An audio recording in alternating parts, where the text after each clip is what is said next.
Good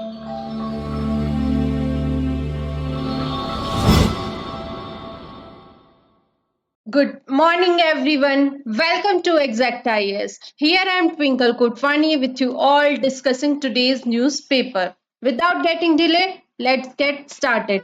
हमारी पहली news क्या कहती है? It's regarding presidential elections in Sri Lanka. Left leader Dizanyake is Sri Lanka's new president. हम जानते हैं कि पिछले क्लास में हमने डिस्कस किया था श्रीलंका में प्रेसिडेंशियल इलेक्शंस कंडक्ट होने वाले हैं। उसी के रिगार्डिंग ये न्यूज आई है। प्रेसिडेंशियल इलेक्शंस कंडक्ट करवाए गए, उसके बाद संडे को इसका रिजल्ट भी आ गया। इसी रिगार्डिंग जो नए प्रेसिडेंट इलेक्ट किए गए हैं वो है लेफ्ट लीडर, जिनका नाम है डिजन याके। अगर वहां के पोल के इलेक्शंस के रिजल्ट देखे जाए तो वहां पे एक कह सकते हैं कोटा सिस्टम चलता है कि किसी भी प्रेसिडेंट को इलेक्ट होने के लिए उसे 50% से ज्यादा वोट्स अपने फेवर में लाने पड़ते हैं। ऐसा श्रीलंका की हिस्ट्री में पहली बार हुआ है जब सेकेंड ऑर्डर की वोट कैलकुलेशन किया गया। मतलब कि जब सब पीपल्स का पहला प्रेफरेंस देखा गया तो पहले प्रेफरेंस में किसी भी कैंडिडेट ने 50% वाले कोटा को सरपास नहीं किया था। उसके बाद सेकेंड प्रेफरेंशियल वोटिंग भी कंडक्ट की गई। पहली वोटिंग में जो ये लेफ्ट लीडर है डिजन याके, इन्होंने 43% समथिंग वोट अपने फेवर में लाए थे। उसके बाद सेकेंड प्रेफरेंस की वोटिंग जब देखी गई तो इनका जो वोट परसेंटेज है वो 50% की कोटा को सरपास कर गया। लेफ्ट विंग के लेफ्ट लीडर डिजन याके को नया प्रेसिडेंट वहां का बनाया गया। हमें जनरल अवेयरनेस के हिसाब से पता रहना चाहिए कि किस कंट्री में इलेक्शंस चल रहे हैं या कौन वहां पे इलेक्ट होकर सामने आया है, उनकी पॉलिसीज हमारे लिए कैसी हैं, क्या ये इंडिया के लिए फेवरेबल है या नहीं, ये सब हमें पता रहना चाहिए। बट हमारे लिए सबसे ज्यादा इंपॉर्टेंट हो जाता है इंडिया के प्रेसिडेंट को समझना। हम श्रीलंका की पीएससी की तैयारी तो नहीं कर रहे ना, हम यूपीएससी की तैयारी कर रहे हैं, मतलब इंडिया के यूनियन पब्लिक सर्विस कमीशन की। इस टॉपिक को हम इंडिया के प्रेसिडेंट से कनेक्ट करके समझते हैं। इंडिया में अभी क्या है, प्रेसिडेंट हम लोग इलेक्ट करते हैं, लेकिन point to be remembered, India में प्रेसिडेंशियल इलेक्शंस डायरेक्ट नहीं होते हैं। इंडिया में प्रेसिडेंट के इलेक्शन के लिए हमारे द्वारा जो इलेक्टेड रिप्रेजेंटेटिव है ना, वो इंडिया के प्रेसिडेंट के इलेक्शन में पार्ट लेते हैं। अगर सिस्टम की बात करें, इलेक्टोरल कॉलेज की बात करें, तो इसमें लोकसभा और राज्यसभा दोनों के इलेक्टेड मेंबर्स पार्ट लेते हैं। साथ के साथ स्टेट लेजिस्लेटिव असेंबलीज के इलेक्टेड मेंबर्स पार्ट लेते हैं। I am not talking about council. कुछ स्टेट्स हैं, 6 स्टेट्स ऐसे हैं जिसमें स्टेट लेजिस्लेटिव असेंबली भी है, साथ के साथ स्टेट लेजिस्लेटिव काउंसिल भी है, लेकिन काउंसिल के मेंबर्स प्रेसिडेंट के इलेक्शन में पार्ट नहीं लेते हैं। First point to be noted. Second चीज ये है कि प्रेसिडेंट के इलेक्शंस में हमेशा इलेक्टेड रिप्रेजेंटेटिव पार्ट लेंगे, नॉमिनेटेड मेंबर्स इलेक्शन में पार्ट नहीं लेते हैं। ठीक है। Then next thing, union territories की बात की जाए तो अभी तक इंडिया की 3 union territories, that is Delhi की यूनियन टेरिटरी, पौंडीचेरी की और जम्मू कश्मीर की, इन 3 यूनियन टेरिटरीज के लेजिस्लेटिव असेंबली के मेंबर्स भी प्रेसिडेंट के इलेक्शन में पार्ट लेते हैं। हमने प्रेसिडेंट इलेक्टोरल कॉलेज की बात की, उसमें पार्लियामेंट के इलेक्टेड मेंबर्स, स्टेट लेजिस्लेटिव के इलेक्टेड मेंबर्स, साथ में 3 यूटीज के लेजिस्लेटिव असेंबली के मेंबर्स, ये सारे पीपल्स कॉन्स्टिट्यूट करके बनाते हैं एक इलेक्टोरल कोलाज जो कि पार्टिसिपेट करता है प्रेसिडेंट के इलेक्शन में। पहली चीज हमने डिस्कस कर ली कि कौन कौन आखिर पार्टिसिपेट करेगा।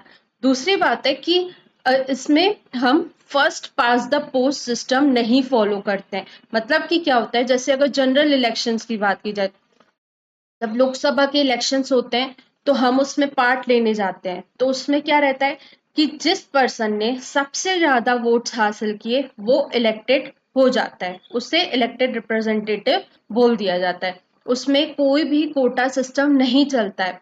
सपोज 100 पीपल्स ने पार्टिसिपेट किया किसी भी वोटिंग में, उसके बाद किसी पर्सन ने, अगर उसके हाईएस्ट वोट 25 हैं, 30 हैं, बाकी सारे कैंडिडेट्स उससे कम वोट्स ला रहे हैं, स्टिल जो हाईएस्ट वोट वाला होगा उसे हम इलेक्टेड बना देंगे।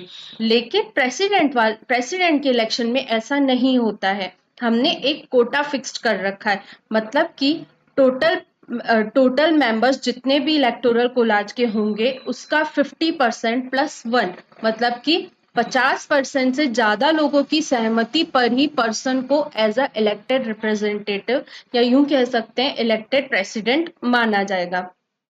ठीक है, ये हुई दूसरी चीज।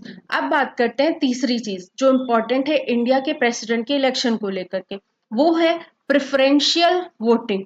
मतलब कि जितने भी पर्सन्स प्रेसिडेंट के इलेक्शन के लिए खड़े हुए हैं उनको सबको हमें जो भी इलेक्टोरल कोलाज के मेंबर्स होंगे ना, सब अपनी प्रेफरेंस के हिसाब से रखेंगे। मतलब कि एक मान लो ये लिस्ट प्रोवाइड की जाती है जिसमें जितने भी कैंडिडेट्स हैं जो प्रेसिडेंट की पोस्ट के लिए खड़े हैं उनका नाम लिखा रहता है और एक साइड उनकी प्रेफरेंस लिखी रहती है कि हम किस प्रेफरेंस पे किसको देखना चाहते हैं। सो अगर पहले प्रेफरेंस पे वोटिंग का जो कोटा है वो अचीव नहीं हो पाता है तब सेकेंड प्रेफरेंस की वोटिंग कंडक्ट करवाई जाती है। उसकी प्रॉपर एक मेथडोलॉजी है जो यूपीएससी पॉइंट ऑफ व्यू से इम्पोर्टेंट नहीं है, बस हमारे लिए एक जनरल अवेयरनेस के हिसाब से पता रहना चाहिए कि सेकेंड प्रेफरेंस भी कुछ होता है और प्रेसिडेंशियल इलेक्शंस में हम प्रेफरेंशियल वोटिंग कंडक्ट करवाते हैं। अब बात करते हैं एलिजिबिलिटी की। किसी भी पर्सन को अगर प्रेसिडेंट का इलेक्शन लड़ना है, मतलब कि वो चाहता है कि मैं प्रेसिडेंट बनूं, तो उसके लिए जो भी अभी हमने इलेक्टोरल कोलाज की बात की जो प्रेसिडेंट के इलेक्शन में पार्टिसिपेट करते हैं उनमें से 50 प्रपोजर्स होने चाहिए, 50 सेकेंडर्स होने चाहिए। प्रपोजर्स मतलब 50 लोग उस पर्सन का नाम सामने रखने चाहिए कि हम अपने साइड से इस पर्सन का प्रपोजल दे रहे हैं, हम चाहते हैं कि ये पर्सन प्रेसिडेंट का इलेक्शन लड़े। साथ के साथ उसको बैकिंग प्रोवाइड करने के लिए 50 सेकेंडर्स भी होने चाहिए। The elections are conducted and overseen by the Election Commission of India. We all know president का इलेक्शन किसके उसमें होता है, इलेक्शन कमीशन ऑफ इंडिया के में।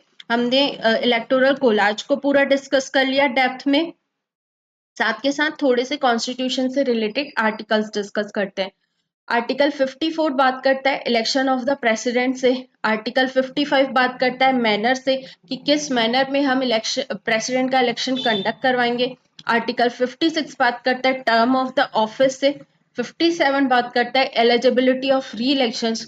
जैसे कि कुछ कंट्रीज है ना वहां पे नंबर ऑफ अटेम्प्ट्स लिमिटेड है, मतलब कि आप कितनी बार प्रेसिडेंट का इलेक्शन लड़ सकते हो या आप कितनी बार उस कंट्री के प्रेसिडेंट बन सकते हो, उस पर एक रिस्ट्रिक्शन है। बट इंडिया में ऐसा कोई भी रिस्ट्रिक्शन नहीं है, कोई भी पर्सन अपनी लाइफ टाइम में कितनी भी बार प्रेसिडेंट के इलेक्शन लड़ सकता है और प्रेसिडेंट बन सकता है।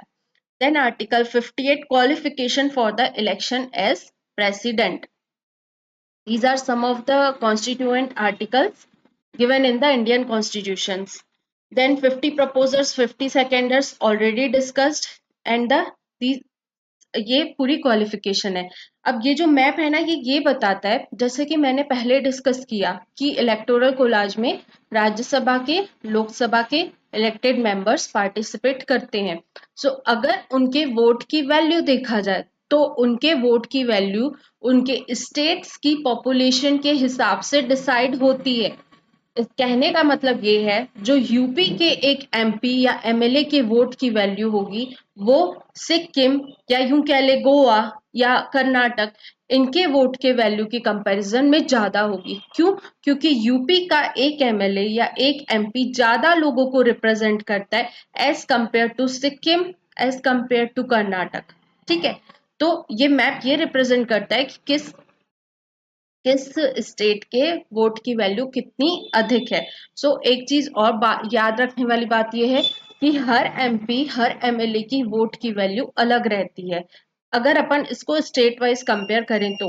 बाकी अगर वो एक ही स्टेट को बिलोंग करते तो उनकी वैल्यू सेम होगी। मतलब कि अगर यूपी का ही एक एमएलए है जो किसी एक कॉन्स्टिट्यूएंसी को रिप्रेजेंट कर रहा है, यूपी का ही एक एमएलए है जो दूसरी कॉन्स्टिट्यूएंसी को रिप्रेजेंट कर रहा है, इन दोनों के वोट की वैल्यू तो एक ही होगी, लेकिन यूपी के एमएलए की वैल्यू और सिक्किम के एमएलए की वैल्यू इन दोनों में डिफरेंस होगा।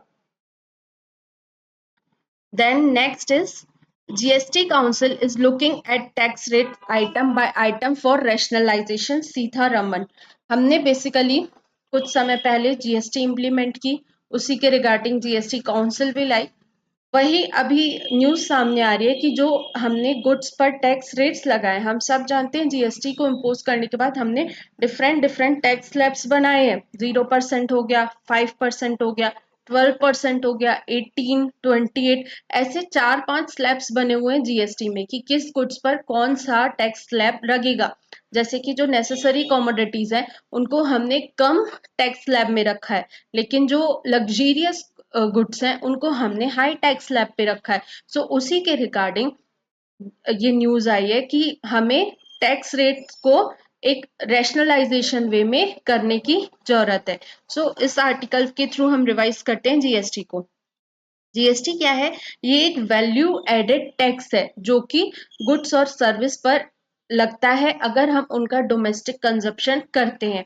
बेसिकली जब कोई भी गुड्स बनता है ना तो उस पे कुछ ना कुछ वैल्यू एडिशन होता है। वैल्यू एडिशन होता क्या है, देखो समझते हैं।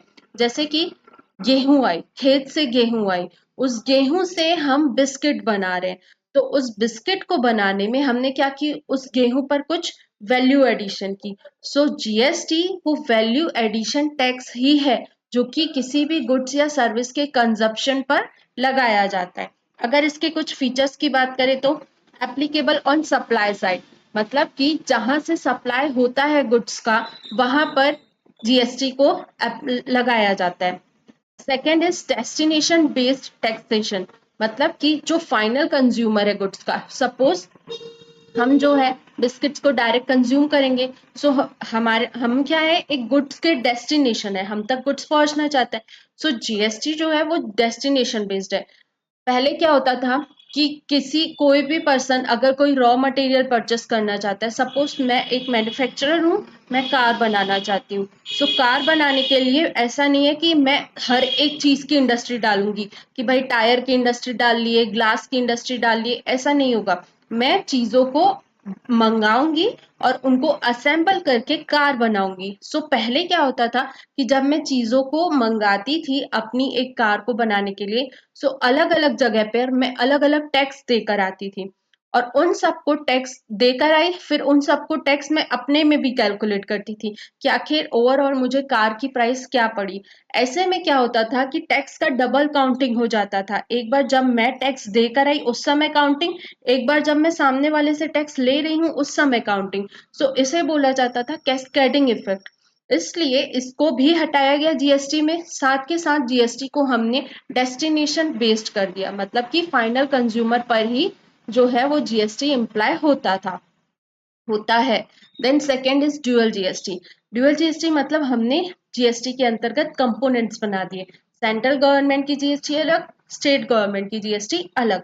GST rates to be mutually decided, मतलब कि एक गवर्नमेंट या तो यूनियन या तो स्टेट, कोई भी एक गवर्नमेंट रिस्पॉन्सिबल नहीं है टैक्स रेट्स को बनाने के लिए। मतलब कि स्टेट्स अगर चाहे कि हम इस कॉमोडिटी को यहाँ से निकालकर इस टैक्स स्लैब में पुट कर दें विदाउट सेंटर की परमिशन, ऐसा नहीं होगा। दोनों को म्यूचुअली डिसाइड करना पड़ेगा कि हमें कौन से गुड्स किस टैक्स स्लैब में रखने हैं। मल्टीपल रेट्स ऑलरेडी डिस्कस्ड कि नेसेसरी गुड्स को हमने कम टैक्स स्लैब में रखा है, लग्जीरियस गुड्स को हमने हायर टैक्स स्लैब्स में रखा है। इसलिए हमने अलग अलग टैक्स स्लैब्स बना रखे चीजों के।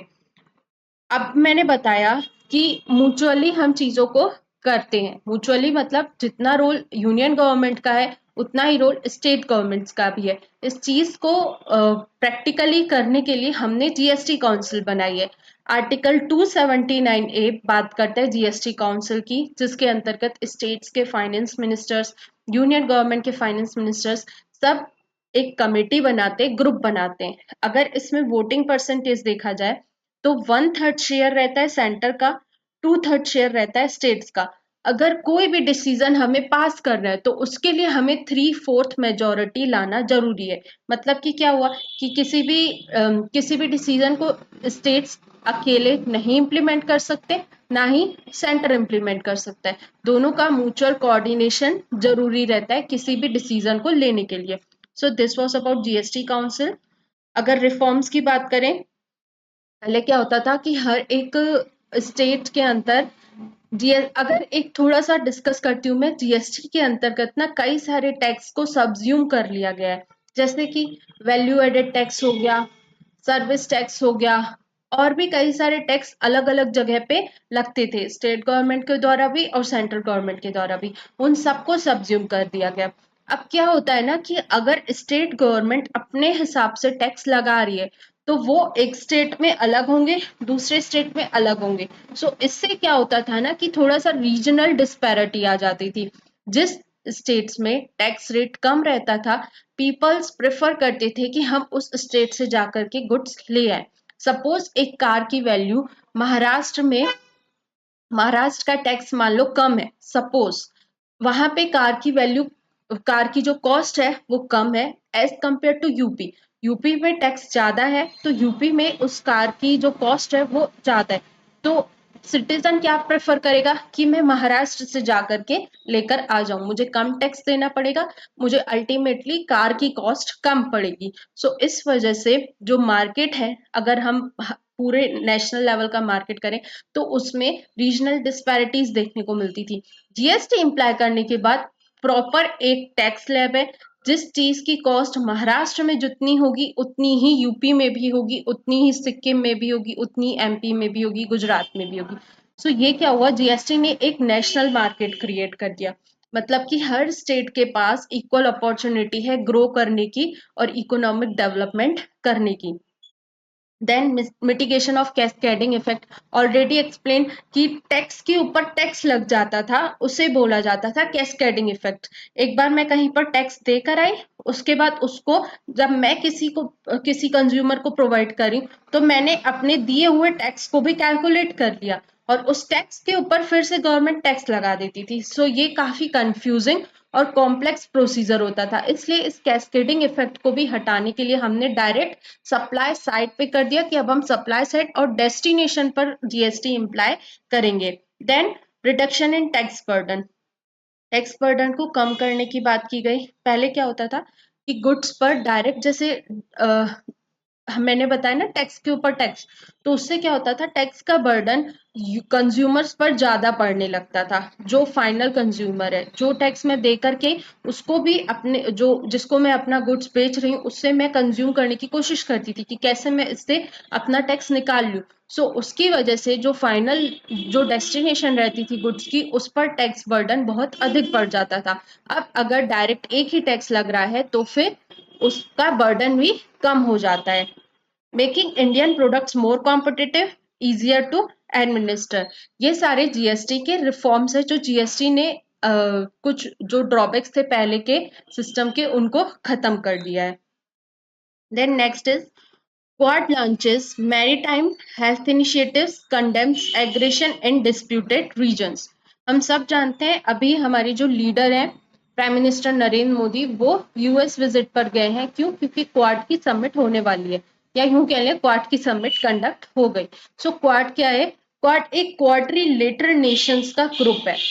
Australia, India, USA and Japan, ये 4 डेमोक्रेसीज मिलकर क्वाड को फॉर्म करती हैं, जिनका मेन एम है कि हम डेमोक्रेटिक नेशंस मिलकर के जो इंडो पैसिफिक रीजन है उसे फ्री, ओपन एंड प्रॉस्परस बनाए। फ्री मतलब कि वहां पर किसी भी एक कंट्री की मोनोपोली नहीं होनी चाहिए, किसी कोई एक कंट्री वहां पर डोमिनेट नहीं करनी चाहिए, पहला। दूसरा ओपन, ओपन मतलब हर कोई वहां फ्रीली ट्रेड कंडक्ट कर सके, किसी का दबदबा ना हो। देन प्रॉस्परस, वहां पे प्रॉस्पेरिटी होनी चाहिए। ऑब्वियसली सिक्योरिटी होगी, ओपन फॉर ऑल होगा, रूल बेस्ड चीजें चलेंगी तो प्रॉस्पेरिटी तो आएगी आएगी।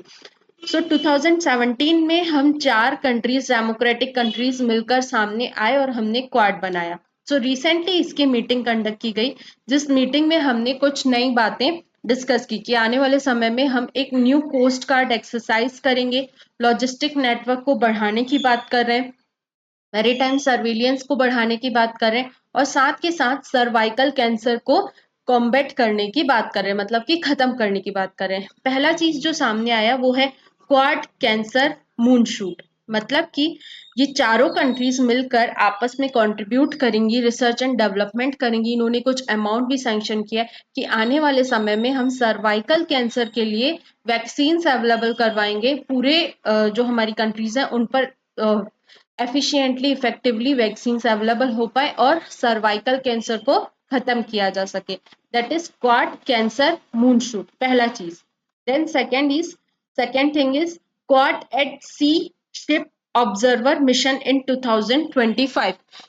मैरीटाइम सेफ्टी को और इंटरऑपरेबिलिटी को बढ़ाने के लिए एक मिशन स्टार्ट किया जाएगा 2025 में। ये मिशन इंडिया से लॉन्च होगा। क्यों? क्योंकि इस साल की जो लीडरशिप थी 2024 की क्वाड की जो मीटिंग थी वो यूएसए ने होस्ट की। आने वाले समय में 2025 में क्वाड की मीटिंग को इंडिया होस्ट करेगा। सो हम बात कर रहे हैं एक शिप ऑब्जर्वर मिशन 2025 में लॉन्च करने की, जिसमें कि चारों डेमोक्रेटिक कंट्रीज हैं जो क्वाड के नेशन है चारों, वो आपस में इंटरऑपरेबिलिटी करेंगे। अपने मिशंस को, अपनी जो एक्सरसाइजेज है उनको आपस में मिलकर कंडक्ट करेंगे, ताकि आने वाले समय में अगर कोई भी मैरीटाइम इशू नजर आ रहा है या फिर सिक्योरिटी को और भी ज्यादा स्ट्रेंथन करना है, तो चारों कंट्रीज की जो मिलिट्री है, नेवी है, या जो भी ऑफिसर्स हैं, फोर्सेस हैं, वो सब आपस में अच्छे से कोऑर्डिनेट करके चीजों को टैकल करने में सक्षम बन सके। एक हम बात कर रहे हैं maritime initiative for training in the Indo Pacific, that is known as Maitri, MAITRI। ये क्या कर रहा है? वाटर में लॉज को और अनलॉफुल बिहेवियर को रोकने की बात करिए। मतलब कि हमारा जो क्वाड का मेन फोकस है वो क्या है? Indo Pacific region, maritime region. So हमने एक मैत्री लॉन्च कर रहे हैं जिसके अंतर्गत जो मैरीटाइम इश्यूज है, मैरीटाइम जो वाटर है, उसमें प्रॉपर लॉस को हम फॉलो करवा पाए। सारी जो कंट्रीज है वो लॉफुल एक्टिविटीज करें, रूल बेस्ड ऑर्डर हो, हर कोई एक प्रॉपर रूल्स के हिसाब से चले। अनलॉफुल बिहेवियर, जैसा कि हमें चाइना का बढ़ता हुआ अनलॉफुल बिहेवियर दिख रहा है, उसकी एक्सपेंशनिस्ट पॉलिसी दिख रही है कि किस तरह से चाइना अपने आप को एक्सपेंशन कर रहा है। कंटिन्यू फिलीपाइंस के साथ वो किसी ना किसी कॉन्फ्लिक्ट को लेकर के उलझा ही हुआ है। सो हम बात कर रहे हैं कि इन सब कॉन्फ्लिक्ट्स को हटाया जाए, इंडो पैसिफिक रीजन जो है वो रूल बेस्ड की तरफ आगे कंटिन्यूअसली ग्रो करे। इंडो पैसिफिक रीजन जो है वो ओपन, सिक्योर फॉर ऑल और प्रॉस्पेरिटी के साथ आगे बढ़े।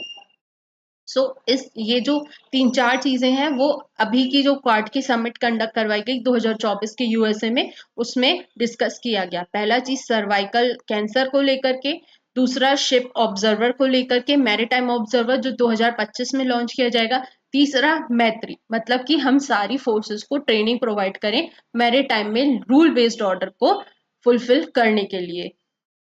Then next is SIT to probe adulteration of ghee used in Tirumala. हम सब जानते हैं आंध्र प्रदेश में जो तिरुमाला या तिरुपति बालाजी या वेंकटेश्वर मंदिर है, उसमें प्रसादम में एडल्ट्रेशन देखा गया है कि एनिमल फैट का जो घी होता है वो यूज किया गया है प्रसादम को बनाने के लिए।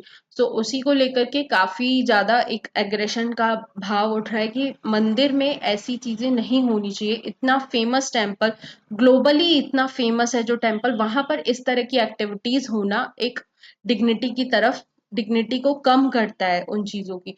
रिसेंटली एक स्टेटमेंट आया है कि हम विद द हेल्प ऑफ वैदिक मंत्रास और जो मंदिर के जो पुजारी हैं उन सब की मदद से मंदिर को प्योरीफाई करेंगे और प्रॉपर प्रसादम की क्वालिटी को चेक करेंगे और अडल्ट्रेशन को खत्म करने की कोशिश करेंगे। Point to be remembered, Venkateshwara या तिरुमाला या तिरुपति बालाजी जो मंदिर है वो श्री वेंकटेश्वर भगवान जी को डिवोटेड है। माना जाता है कि वेंकटेश्वर जी विष्णु जी के ही इनकारनेशन है, विष्णु जी का ही अवतार है जो कि कलयुग में लिया गया है।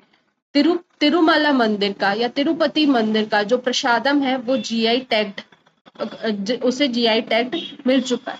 इसलिए भी जरूरी है कि जो चीजें ऑलरेडी एक स्टेज तक पहुंच चुकी है उनकी क्वालिटी मेंटेन रहे। Then next is brace for the new threat to air passenger safety.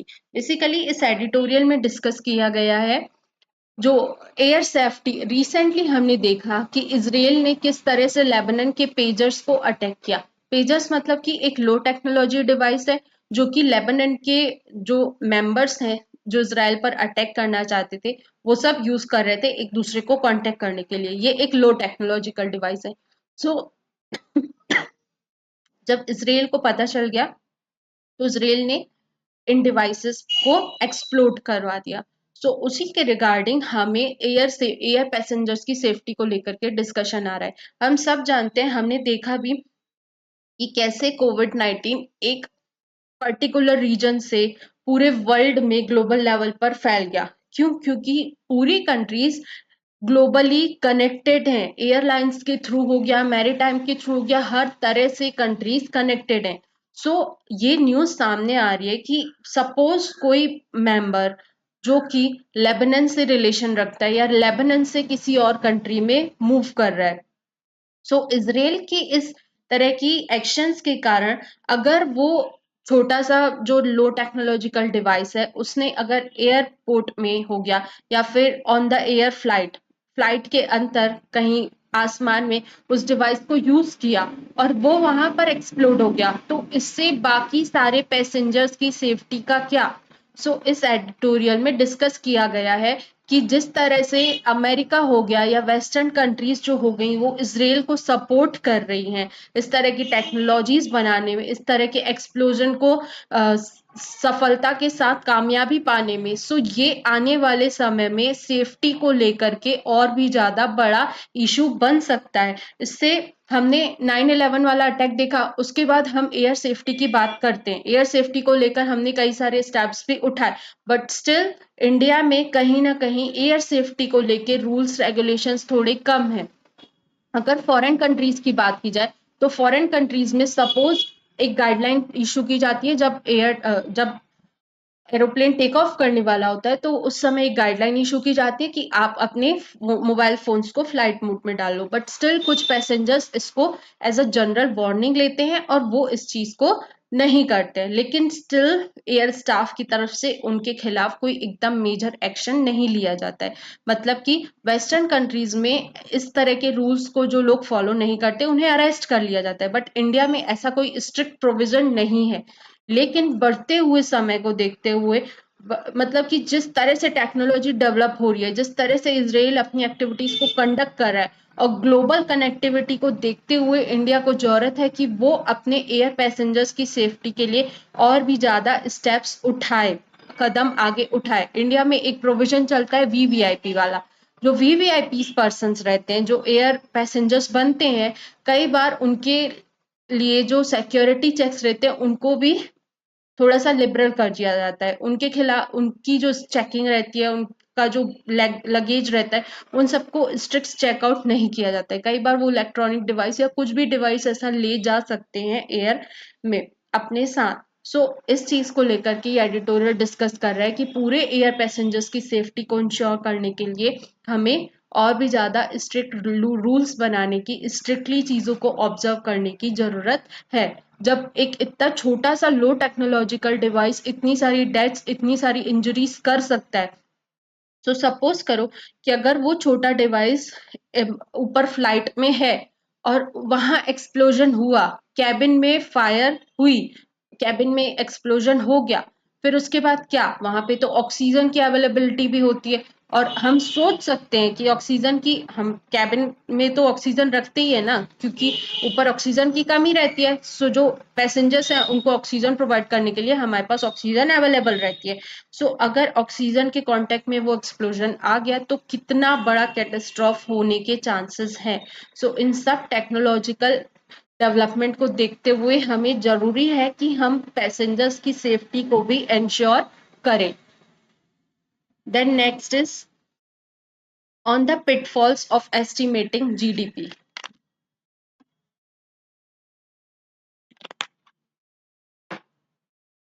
Basically इस एडिटोरियल में डिस्कस किया गया है जीडीपी को लेकर के। समझते हैं जीडीपी। जीडीपी मतलब gross domestic product. Gross domestic product क्या होता है? किसी भी एक एरिया में एक टाइम पीरियड के अंतर्गत जितना भी प्रोडक्शन हुआ उसे बोला जाता है ग्रॉस डोमेस्टिक प्रोडक्ट।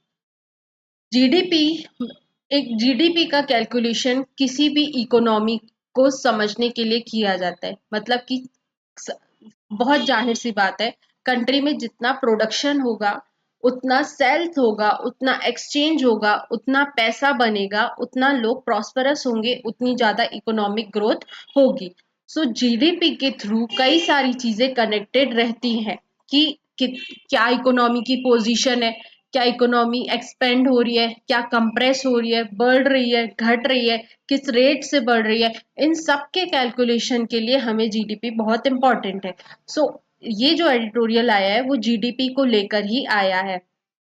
जैसे कि हम जीडीपी एक एस्टिमेट निकालते हैं कि आने वाले समय में क्या जीडीपी का एस्टिमेशन होगा। सो उसी के रिगार्डिंग ये आर्टिकल आया है कि जीडीपी एस्टिमेट करने में कहीं ना कहीं कुछ ड्रॉबैक सामने आ रहे हैं। पहला चीज ये कि हम ना एक दो तरह की जीडीपी निकाली जाती है, एक बेस ईयर से कनेक्ट करके और एक एक नॉमिनल जीडीपी, एक रियल जीडीपी। नॉमिनल जीडीपी मतलब कि जो करंट प्राइसेस से लिंक्ड प्रोडक्शन हुआ है, और बेस ईयर से मतलब कि रियल जीडीपी जिसे हम बेस ईयर से कनेक्ट करके निकालते हैं, इन्फ्लेशन वगैरह को एडजस्ट कर देते हैं। एक बेस ईयर हमने बना रखा है, दैट इज 2011-12। तब उस प्रोडक्ट की क्या कॉस्ट थी उसको कंपेयर करके हम जीडीपी निकालते हैं। सो कंट्री के लिए रियल चाहे नॉमिनल दोनों जीडीपी इंपॉर्टेंट रहती है। वहां की पॉपुलेशन किस तरह से आगे रिस्पॉन्ड करेगी, इन सब चीजों को समझने के लिए। सो रिसेंटली हमें जरूरत है कि जो हमारा बेस ईयर है उसे हम रिवाइज करें। हमने 2011-12 को अपना बेस ईयर बना रखा है, कंटिन्यूअसली रिकमेंडेशंस आ रही हैं कि हमें उस बेस ईयर को रिवाइज करने की जरूरत है। हम उस बेस ईयर को 2020 या 21 में आकर के फिक्स करें। बेस ईयर को हर 5-6 साल में चेंज करते रहना चाहिए, बट एक लंबे समय से हमने बेस ईयर को चेंज नहीं किया, जिसकी वजह से पहला जो सबसे चीज हमारे सामने आ रही है वो ये कि जीडीपी का करेक्ट डेटा हमारे सामने नहीं आ पा रहा है, हम चीजों का एस्टिमेशन सही तरीके से नहीं कर पा रहे हैं। दूसरा जो चीज इसमें डिस्कस किया गया वो ये है कि जब हम वैल्यू एडेड टैक्स को कैलकुलेट करते हैं तो उसके लिए हमें पॉपुलेशन के का भी डेटा जरूरी पड़ता है। मतलब कि जो हमारे कंट्री में जितनी पॉपुलेशन है उस हिसाब से हम चीजों के एस्टिमेट्स फाइंड करते हैं, लेकिन कोविड-19 और कई सारे रीजंस की वजह से हम सेंसस भी कंडक्ट नहीं कर पा रहे, तो इसलिए जीडीपी का सही एस्टिमेट्स हमारे सामने नहीं आ पा रहे हैं। दूसरा ड्रॉबैक। तीसरा ये है कि हमारे पास ना डेटा सही है, मतलब कि सेंसस का डेटा अवेलेबल नहीं है। दूसरा, हमने बेस ईयर को चेंज नहीं किया है लंबे समय से। सो इन सब चीजों को फिल अप करने के लिए हम बात कर रहे हैं कि अब हम जीएसटी के एस्टीमेट से जीडीपी को कैलकुलेट करेंगे। सो ये जो एडिटोरियल आया है वो यही बता रहा है कि GST goods and service tax अभी अभी हमने इसे बनाया है। इसके अंतर्गत कई सारे प्रोविजंस हैं जो अभी भी अपने मैच्योर स्टेज तक नहीं पहुंचे। मतलब कि अगर हम जीएसटी के डेटा सेट्स को यूज करना चाहते हैं जीडीपी के कैलकुलेशन के लिए, तो हमें ये चीज बहुत ही बारीकी से और सोच समझकर विथ प्रिकॉशंस यूज करनी चाहिए। क्यों? क्योंकि जीडीपी के डेटा एक कंट्री के लिए बहुत इंपॉर्टेंट होता है। वहां की पॉपुलेशन हो गई, इकोनॉमिक ग्रोथ हो गई, पर पर कैपिटा इनकम, सारी चीजों को कैलकुलेट करने के लिए हम जीडीपी ही यूज करते हैं। सो इम्पॉर्टेंट है कि अगर हम जीडीपी एस्टिमेशन में जीएसटी के डेटा को यूज करें तो उसे हम केयरफुली यूज करें। ये पूरा डिटेल जो अभी मैंने डिस्कस किया वही डिटेलिंग ये प्रोवाइड की गई है। Then next is, what is the controversy regarding Venezuela election. एक कंट्री है साउथ अमेरिका में, वेनेजुएला।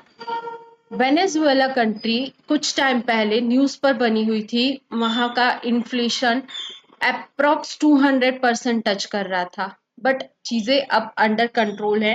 रिसेंटली वहां पर जो लास्ट मंथ ऑफ जुलाई में इलेक्शंस कंडक्ट करवाए गए। सो उन इलेक्शंस को लेकर के कंट्रोवर्सी सामने आ रही है। ऐसा इसलिए क्योंकि उन इलेक्शंस में जैसे ही इलेक्शन पोल्स ओपन हुए, लोग अपने वोट्स देने गए। So with in 4 to 5 hours elections को बंद कर दिया गया और उन्होंने अपना नया इलेक्टेड रिप्रेजेंटेटिव का नाम सामने रख दिया। सो इसीलिए चाइना हो गया और कुछ 2-3 कंट्रीज ने वहां के नए इलेक्टेड रिप्रेजेंटेटिव को तो कॉन्ग्रेचुलेट किया, लेकिन यूएन के 50 मेंबर्स ने एक रिपोर्ट की है इस चीज को रिपोर्ट किया कि आप अपनी इलेक्शन की जो टैली है वो दिखाइए हमें, ताकि हम देख पाए कि क्या सच में वहां का free and fair elections conduct हुए हैं या फिर सिर्फ नाम मात्र के इलेक्शन कंडक्ट हुए आप अपने आप को इलेक्टेड रिप्रेजेंटेटिव घोषित कर दिए। नॉट दैट मच इम्पोर्टेंट, हमारे लिए इतना इम्पोर्टेंट नहीं था, जस्ट फॉर जनरल अवेयरनेस हमने से डिस्कस किया कि हाँ भाई जुलाई मंथ में वेनेजुएला में भी इलेक्शंस हुए थे जो कि कंट्रोवर्सी में बने हुए हैं। Then next is judicial appointments and disappointments. Basically ये पूरा एडिटोरियल डिस्कस कर रहा है जुडिशियरी को लेकर। इंडिया में तीन पिलर्स काम करते हैं, लेजिस्लेचर, एग्जीक्यूटिव, जुडिशियरी। लेजिस्लेचर जो कि लॉज को बनाते हैं, एग्जीक्यूटिव जो लॉज को पॉलिसीज को एग्जीक्यूट करते हैं, इम्प्लीमेंट करते हैं पूरे नेशन वाइड में। तीसरा होता है जुडिशियरी जो कि जस्टिस को इंश्योर करते हैं। ऐसा माना जाता है कि जो लेजिस्लेचर और एग्जीक्यूटिव है वो दोनों एक दूसरे पर चेक एंड बैलेंस का हक रखते हैं। मतलब कि अगर एग्जीक्यूटिव कुछ गलत करने जा रहा होता है तो उन्हें रोक दिया जाता है, लेजिस्लेचर कुछ गलत करने जा रहा होता है तो भी उन्हें रोक दिया जाता है। लेकिन जुडिशियरी बहुत ही ज्यादा इंडिपेंडेंट है। जुडिशियरी अक्सर अपने ऊपर खुद से ही रिस्ट्रिक्शंस लगाता है, कॉन्स्टेंट्स लगाता है। लेकिन यहाँ पर जो न्यूज आई है वो जुडिशियरी के इलेक्शन से रिलेटेड है, जुडिशियरी में अपॉइंटमेंट से रिलेटेड है। अब बात करते हैं अपॉइंटमेंट की। जुडिशियरी का अपॉइंटमेंट एक प्रोसेस के थ्रू होता है। वो प्रोसेस ना तो किसी कॉन्स्टिट्यूशन में मेंशन है, ना ही किसी पार्लियामेंट के एक्ट के थ्रू पास की गई है। ये प्रोसेस एक जुडिशियरी ने ही अपनी किसी केस के दौरान इस प्रोसेस को बताया है। That is collegium system. Collegium system के अंतर्गत क्या होता है कि सुप्रीम कोर्ट के फोर मोस्ट सीनियर जजेस plus CJI, chief justice of India, ये पांच मिलकर एक ग्रुप बनाते हैं।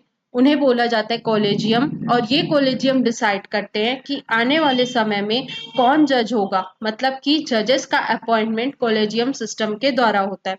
सो इस कॉलेजियम सिस्टम पर ही क्वेश्चन मार्क उठाए जा रहे हैं कि कॉलेजियम सिस्टम में किस तरह से जजेस आते हैं, उनकी क्लास क्या रहती है, उनका करेक्टर क्या रहता है, उनका क्राइटेरिया क्या है, वो किस बेसिस पे अपने आप को कॉलेजियम सिस्टम का पार्ट बनाते हैं, ये बिल्कुल भी ट्रांसपेरेंट नहीं है।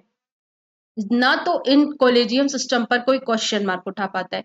इवन कॉलेजियम सिस्टम ने जो भी रिकमेंडेशंस दी है एग्जीक्यूटिव को, काउंसिल ऑफ मिनिस्टर्स को, या यूं कह ले प्रेसिडेंट को, प्रेसिडेंट बाउंड होता है वो रिकमेंडेशंस मानने के लिए।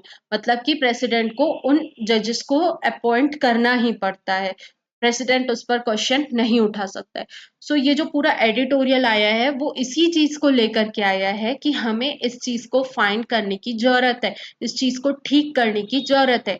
जिस कई सारी कंट्रीज हैं जहां पर कमेटी बनाई जाती है जिसमें जुडिशियरी के साथ साथ एग्जीक्यूटिव का भी रोल रहता है। दोनों जो पिलर्स है डेमोक्रेसी के, दोनों मिल करके जजेस की अपॉइंटमेंट करते हैं। बट इंडिया में ये बहुत ही ओपन ऐसे प्रोसेस है कि सिर्फ जुडिशियरी ही जुडिशियरी का अपॉइंटमेंट करती है, उसमें न लेजिस्लेचर न एग्जीक्यूटिव, दोनों का कोई रोल नहीं है।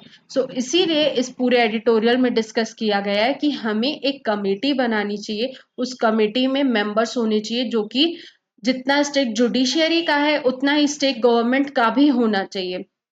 उस हिसाब से हमें कमेटी बनानी चाहिए और वो कमेटी जजेस के अपॉइंटमेंट के लिए नाम को नॉमिनेट करे, और साथ के साथ उसको चेकआउट करने के लिए भी एक प्रॉपर एक मैकेनिज्म होना चाहिए कि क्या सही नाम अपॉइंट किए गए, क्या सही नाम नॉमिनेट किए गए। अगर नहीं तो उसको चेकआउट किया जाए, और जो चेकिंग वाला कमीशन हो, जो दूसरा कमीशन बनाए हम जो इन चीजों को चेकआउट करे, वो गवर्नमेंट के इंटरफेरेंस के अंतर्गत या जुडिशियरी के इंटरफेरेंस के अंतर्गत नहीं रहना चाहिए। वो कमेटी जो चेक करे वो भी एक इंडिपेंडेंट कमेटी रहनी चाहिए, ताकि प्रॉपर इंडिया का जो एक हमने अपने प्रियम्बल में भी कहा है कि हमें सोशल इकोनॉमिकल जस्टिस एंश्योर करना है, सो उसको हम फुलफिल कर पाए। जब जुडिशियरी इंडिपेंडेंट होगी, फ्रीली इलेक्टेड होगी, तभी तो वो अनबायस होगी, ट्रांसपेरेंसी मेंटेन रहेगी, और जो जजमेंट्स आएंगे वो क्लियर आएंगे। सो आर्टिकल 124(2) और 217 के द्वारा हम सुप्रीम कोर्ट और हाई कोर्ट के जजेस को अपॉइंट करते हैं। इनका अपॉइंटमेंट जो होता है वो कॉलेजियम सिस्टम के थ्रू होता है। हमने चैलेंजेस देख लिया कि हमने इसमें एग्जीक्यूटिव या लेजिस्लेचर किसका भी कोई रोल नहीं रखा है। कहीं ना कहीं फेवरेटिज्म, नेपोटिज्म और अंकल जज का कॉन्सेप्ट हमें बढ़ता हुआ नजर आ रहा है। सो ये एक क्लोज डोर मैकेनिज्म है, मतलब कि जो कॉलेजियम सिस्टम है वो अंदर ही अंदर किन चीजों को इलेक्ट कर रहा है, किन लोगों को इलेक्ट कर रहा है, किसी को कुछ पता नहीं चलता है। Unequal representation, principle of check and balance के खिलाफ है, मतलब कि जुडिशियरी पर कोई चेक एंड बैलेंस कर ही नहीं पा रहा है। सो ये सारे चैलेंजेस है जिनको एड्रेस करने की जरूरत है और एक नए कमीशन, एक नए तरह से जुडिशियरी में अपॉइंटमेंट कंडक्ट हो उसको इंश्योर करने की जरूरत है।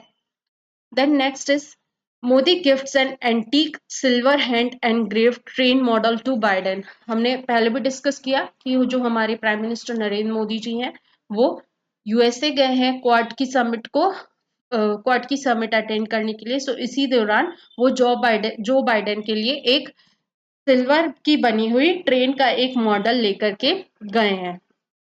साथ के साथ एक वहाँ की जो लेडी हैं उनके लिए वो पश्मीना शॉल भी लेकर गए। सो हमारे लिए कि पश्मीना शॉल इंपॉर्टेंट हो जाती है। याद रखने वाली बात यह है कि पश्मीना शॉल जो है वो जम्मू एंड कश्मीर से बनकर आती है। पश्मीना एक शीप का वैरायटी है जिसकी वूल को यूज करके हम पश्मीना शॉल बनाते हैं। Then next is UP Rajasthan MP top in cases of atrocities on Dalit report. Basically एक रिपोर्ट सामने आई जो कि एक एक्ट है prevention of atrocities against SC and ST. उस एक्ट के दौरान ये देखा गया कि जो ये स्टेट्स है उत्तर प्रदेश, राजस्थान, मध्य प्रदेश, यहाँ से सबसे ज्यादा केसेस सामने आ रहे हैं दलित के खिलाफ। मतलब कि दलित लोगों को के लिए एट्रोसिटीज करने में सबसे नंबर 1 स्टेट्स ये तीनों है, यूपी, राजस्थान और एमपी। सो इसी चीज को देखते हुए सामने लाए जा रहे कुछ प्रोविजन, जैसे कि अब हमें जरूरत है कि हम इन एक्ट्स को इन एट्रोसिटीज को कम करने के लिए और जो इन एक्ट्स के अगेंस्ट में केसेस सामने आ रहे हैं उनको सॉर्ट आउट करने के लिए टारगेट बेस्ड चीजों को करें। मतलब कि ऐसी डिस्ट्रिक्ट्स को आइडेंटिफाई करें जहां पे एट्रोसिटीज बहुत ज्यादा हैं, उनको आइडेंटिफाई करके वहां पे इंश्योर करें कि प्रॉपर मैकेनिज्म काम करे, रिपोर्ट जो है वो फाइल हो, जो कन्विक्शन रेट है वो बढ़े और SC STs का प्रॉपर प्रोटेक्शन हो सके। This was all about today's news. अब हम प्रीलिम्स रिवीजन की तरफ आगे बढ़ते हैं। हमारा पहला न्यूज है, हमारी पहला रिवीजन का जो एडिटोरियल है वो ये है, India to have 56 new Doppler weather radars. India में नए 56 डॉपलर वेदर रडार्स लगाने की बात की जा रही है। डॉपलर वेदर रडार्स क्या होते हैं? डॉपलर वेदर रडार्स एक रडार है। रडार मतलब कि रडार का फुल फॉर्म होता है radio detection and ranging. Basically ये एक डिवाइस है, इसे बोला जाता है रडार। ये कुछ फ्रीक्वेंसीज को, कुछ इलेक्ट्रोमैग्नेटिक रेस को निकालता है। सामने मान लो बादल है या कोई भी वेदर रिलेटेड चीज है, ये ये जो रेडिएशंस है उससे टकराएंगी और फिर वापस आ जाएंगी। वापस आएंगी तो ये जो रडार है ये उन्हें वापस से डिटेक्ट कर लेगा। सो इस तरह से ये मैकेनिज्म काम करता है। ये जो रडार है ये रेडिएशंस निकालता है, रेडिएशंस कहीं से टकराएं और वापस आए, उसके बाद ये उन्हें डिटेक्ट कर लेता है। डिटेक्शन के बाद काम शुरू होता है कि ये जो रडार है वो आगे की इंफॉर्मेशन प्रोवाइड करता है कि जो बारिश है वो कितने समय के बाद होने वाली है, उसका कितना अमाउंट है। मतलब कि हमने कुछ समय पहले एक अपना मिशन लॉन्च किया था, मिशन मौसम, जिसके अंतर्गत हम बात कर रहे थे कि हम और भी ज्यादा एक्यूरेट फोरकास्टिंग प्लस नाउकास्टिंग प्रोवाइड करने की कोशिश करेंगे। वेदर रिलेटेड डेटा, रेनफॉल हो गया या ह्यूमिडिटी हो गया या क्या वेदर रहेगा, इन सबको प्रॉपर एक्यूरेट डेटा प्रोवाइड करने के लिए हमने एक मिशन मौसम लॉन्च किया। उसको ही इनहेंस करने के लिए हम नए 56 डॉपलर वेदर रडार्स इंस्टॉल करने की बात कर रहे हैं। डॉपलर वेदर रडार्स के अंतर्गत जो है इलेक्ट्रोमैग्नेटिक वेव्स यूज की जाती हैं। इसका फुल फॉर्म है रेडियो डिटेक्शन एंड रेंजिंग। ये काम कैसे करता है? इलेक्ट्रोमैग्नेटिक रेडिएशंस निकालता है, उसके बाद उन्हीं को जब वो पल्स किसी ऑब्जेक्ट को हिट करके वापस आती है तो रडार यूनिट उन्हें ही ग्रेस्प करके हमें डेटा प्रोवाइड करता है। By measuring the time it took for the pulse to return as well as its strength. Radar can be used to determine how far away the object is. इसी basis पर हमें पता चलता है कि जो ऑब्जेक्ट है वो कितनी दूर है और कैसे हमें उसका पूरा हमें डेटा मिल जाता है और उस हिसाब से हम अपने वेदर फोरकास्ट और नाउकास्ट को और भी ज्यादा स्ट्रेंथन कर सकते हैं. The next news is Amur falcon. Amur falcon एक बर्ड है. बेसिकली हम सब जानते हैं बहुत सारी माइग्रेटरी बर्ड्स होती हैं. सो अमूर फैल्कन भी एक माइग्रेटरी बर्ड है जो कि साइबेरिया से अफ्रीका ट्रेवल करती है. ट्रैवल करते समय साइबेरिया से पहले वो चाइना आती है, चाइना से इंडिया आती है और फिर इंडिया से अफ्रीका की ओर अपनी जर्नी कंटिन्यू करती है. इस दौरान अमूर फैल्कन जो बर्ड है वो हमारे नॉर्थ ईस्टर्न स्टेट्स में कुछ दिनों का स्टे लेती है. मतलब कि वो पूरी जर्नी एक बार में तो कवर अप नहीं कर सकती है ना, पूरी इंटरकंटिनेंटल जर्नी है. सोचो, एशिया से वो ट्रैवल कर रही है कहाँ, Africa. So during her journey वो नॉर्थ ईस्टर्न स्टेट्स में स्टे करती है. सो कुछ समय से ऐसा देखा गया है कि मणिपुर वाला स्टेट कहीं ना कहीं अमूर फैल्कन का हंट करता है, मतलब कि उनकी किलिंग होती है वहां पर, उनको मारा जाता है. सो इसी चीज को बैन किया गया है कि आप अब अमूर फैल्कन बर्ड को हंट नहीं कर सकते, कैच नहीं कर सकते, किल नहीं कर सकते और इन बर्ड्स को सेल भी नहीं कर सकते. अमूर फैल्कन एक बहुत ब्यूटीफुल बर्ड है, हम सब देख सकते हैं. ये है अमूर फैल्कन जो कि फैल्कन फैमिली को बिलोंग करती है. साइबेरिया से अफ्रीका की तरफ ये मूव करती है, जिस दौरान ये नॉर्थ ईस्टर्न इंडिया में कुछ दिन का स्टे करती है फॉर अबाउट 2 months. इतना लंबा डिस्टेंस इसे ट्रेवल करना रहता है. इसका अगर IUCN स्टेटस देखा जाए तो लीस्ट कंसर्न, ये इतनी ज्यादा इंपॉर्टेंट नहीं है. बस जैसे यूपीएससी के प्रीलिम्स में पूछा जाता है ना कि अमूर फैल्कन क्या है, recently this was observed in news, what is it. So उसी चीज को हम ध्यान में रखते हुए इस तरह के टॉपिक्स को डिस्कस कर रहे हैं. देन नेक्स्ट इज रेड सी. देखा गया है कि अभी के समय में जो हमारा ट्रेड हो रहा था ना, जो ट्रेड हम रेड सी के थ्रू कंडक्ट कर रहे थे, उसमें 9% से कमी देखी गई है. Official data showed that India's good exports in August dropped sharply by 9%, marking the second consecutive decline amid the Red Sea crisis. हमारे लिए क्या इंपॉर्टेंट हो जाता है, पहला चीज तो फैक्ट याद रखना है कि रेड सी क्राइसिस के कारण हमारा जो ट्रेड है वो 9% से गिर गया है, पहली चीज. दूसरी चीज, रेड सी रीजन हमारे लिए इंपॉर्टेंट हो जाता है. रेड सी वाला रीजन, जैसे कुछ समय पहले रशिया यूक्रेन वाला वॉर हुआ, रशिया यूक्रेन रीजन बहुत न्यूज में बना रहा. हमने देखा कि 2023 वाले यूपीएससी को क्वेश्चन पेपर में ब्लैक सी से रिलेटेड एक क्वेश्चन बना था. ब्लैक सी से जो एडजॉइनिंग कंट्रीज थी, उन बॉर्डर कंट्रीज थी, उनका नाम पूछा गया था. इसलिए अभी जो है रेड सी तो हमेशा से इसराइल के कारण न्यूज में बना ही रहता है. ये रीजन हमारे लिए इंपॉर्टेंट हो जाता है.